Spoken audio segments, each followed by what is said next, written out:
আন্দোলন কৰিলেতো জনজাতিকৰণ নহয়। জনজাতিকৰণ এটা ব্যৱস্থাৰ মাজেৰে আগবাঢ়ে। নৱেম্বৰ মাহত জনজাতিকৰণ সম্পৰ্কত মন্ত্ৰীসভাৰ গোটে প্ৰতিবেদন দিব।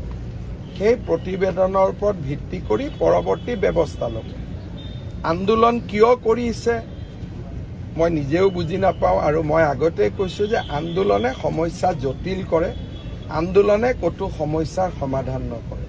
যদি আপুনি বেছিকৈ আন্দোলন কৰে, বড়ো মিচিং ৰাভা মানুহখিনিয়ে লাগি যাব যে জনজাতিকৰণ কৰিব নালাগে, বুজাবুজি কৰি থাকিলে চব কাম হৈ যায় হ'ব। আৰু আজিলৈকে মই অসমত যিমান কাম কৰিছোঁ, NDFBৰ পৰা BLT লৈ আৰু যিমান কাম মই দেখা পাইছোঁ, সকলো কাম আলোচনাৰ মাজেদিয়ে মই দেখা পাইছোঁ। আন্দোলনৰ মাজেদিতো কোনো কাম হোৱা আজিলৈকে মই দেখা নাই।